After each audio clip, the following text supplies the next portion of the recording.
Hello, Leo. Welcome back to the Spirit's Path, and this is your October horoscope for 2021.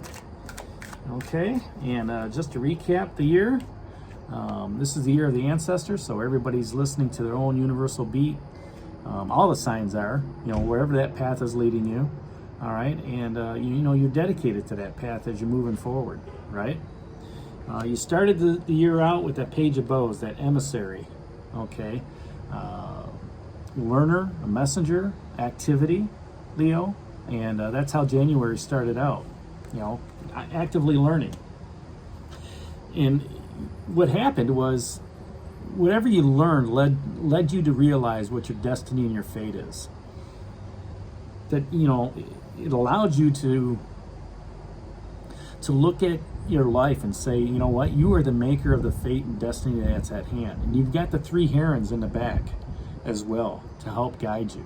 Okay, so February is all about understanding what your destiny is, understanding what your fate is. And in March, that led to happiness all over, happiness all around for you. April had the court card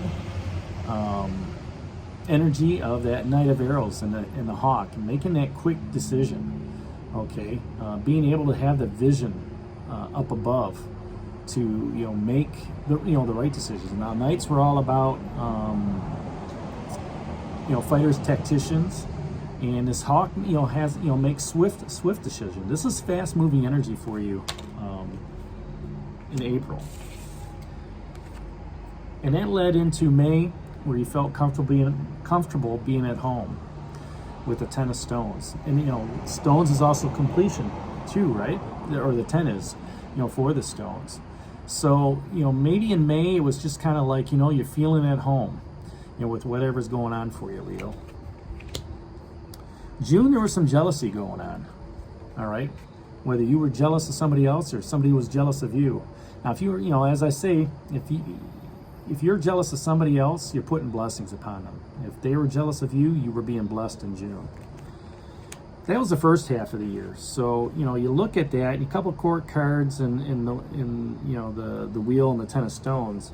It's telling me that as you're listening to your universal beat, you're growing, you're evolving. Okay, you're understanding where you're at in the world. Second half in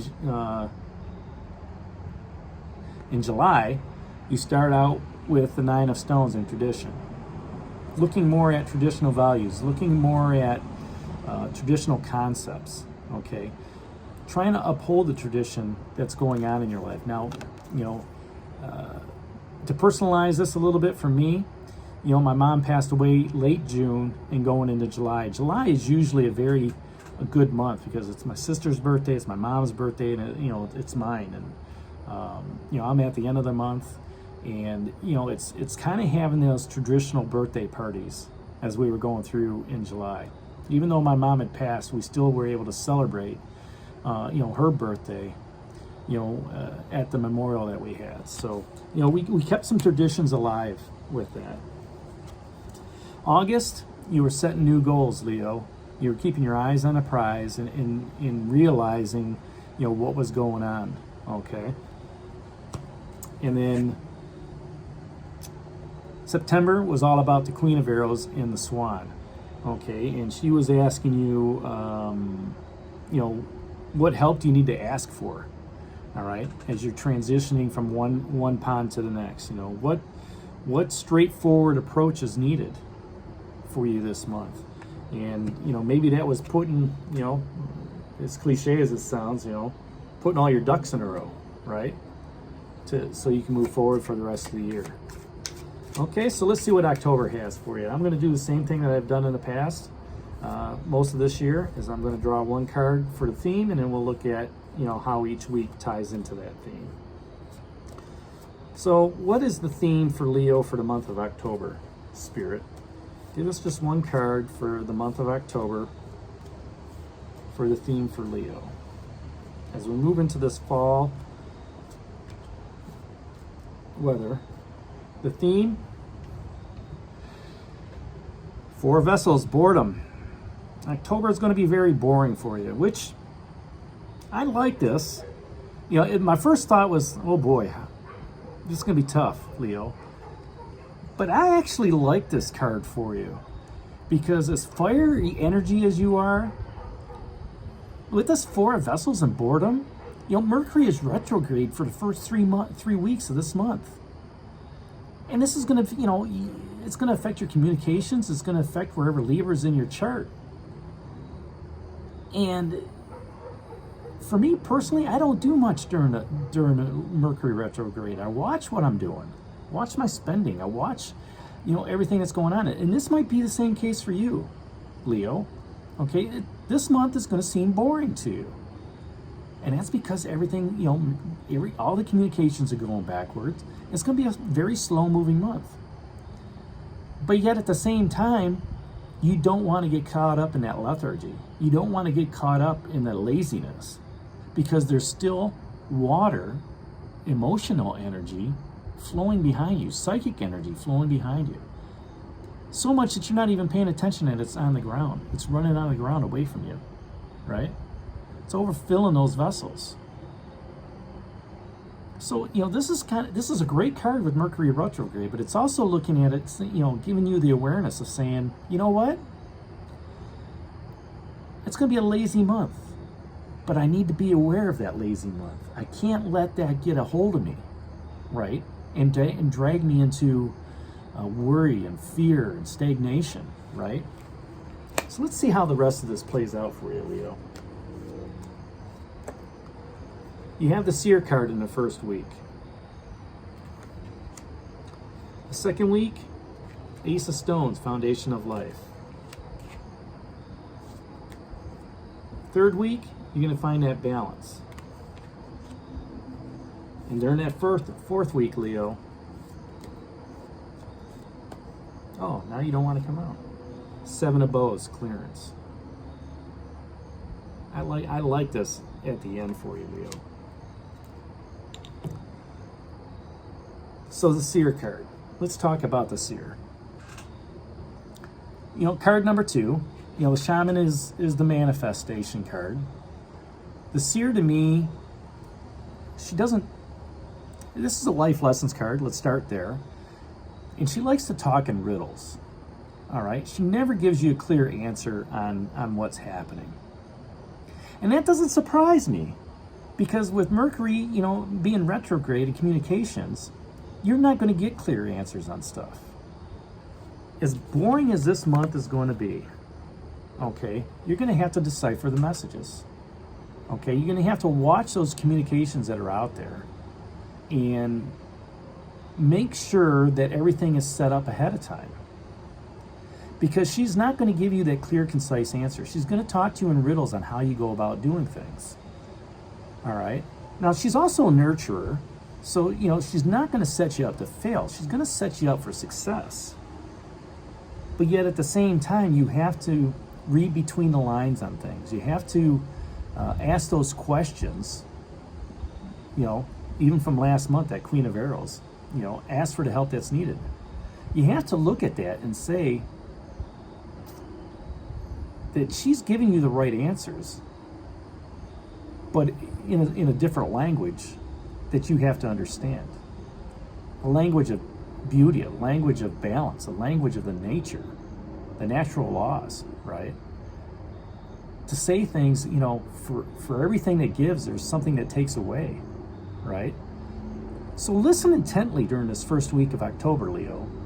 And even though things may be boring, you can still keep them interesting by listening to that Seer. Understanding the riddles, understanding, what she's looking at in that pool of water. Okay, trying to figure out the meaning, between, the pebble hitting the stillness of the water, or the stillness of the water hitting the pebble, right?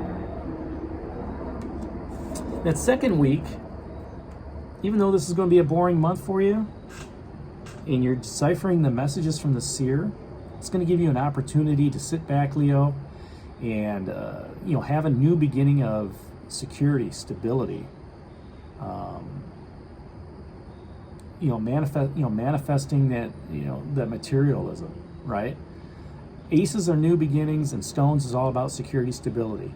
And one of the stories that, from the Bible, it was always, if you build your home on the bedrock, if you have a solid foundation with where you want to go, nothing can wash that away. And that's true here, right? Even though this might be a boring month for you, okay, you have the opportunity to set things in motion for the rest of the year to give you that security, stability, and materialism with that Ace of Stones. And then when you do that third week, you start finding balance. Balance with nature, balance with the universe, balance with home life situation. Maybe you find that balance in the security and stability that you've been looking for, that you haven't had possibly all year. You've had a pretty good year so far, okay? And looking at this with the Four of Vessels, this is the only, you got the Ten of Vessels happiness here back in March. But you've got that opportunity now to, while things are slow, while things are boring, start working on that solid foundation and create a better balance for yourself, financially, emotionally, physically, spiritually, however you want to look at it, through nature. And then in that last week of October, Leo, it's all about clearing out. You find a balance in the third week, and you start clearing things out. And what does that mean? Now you've got some, Bose's action energy. We're out of that Mercury retrograde that, towards that fourth week. And maybe you're clearing things out. Mentally, clearing that crap out of your head. Because you've got that solid foundation. You want to move forward, right? With the new plan. Because you've listened to the messages and the riddles from the seer. Not everything's always black and white. You have to discern for yourself, right? But when you clear out the old, you make way for new stuff, okay? And you go from a place of action, or in this case, Four of Vessels, boredom, inaction, to action. And let's see how that, sets you up moving into November. So you're going to be clearing stuff out that last week, making way for new stuff. So there you have it, Leo. For the month of October, the Four of Vessels, boredom. I hope this rings true for you, and I hope you find your discernment listening to that seer and working on that new foundation with that Ace of Stones and the balance, finding the balance within and clearing things out. Hit that like button for me, subscribe to the channel, Leo, and share it with others. And this is D for the Spirit's Path, and we'll talk to you in November, Leo. Take care, God bless, and stay safe.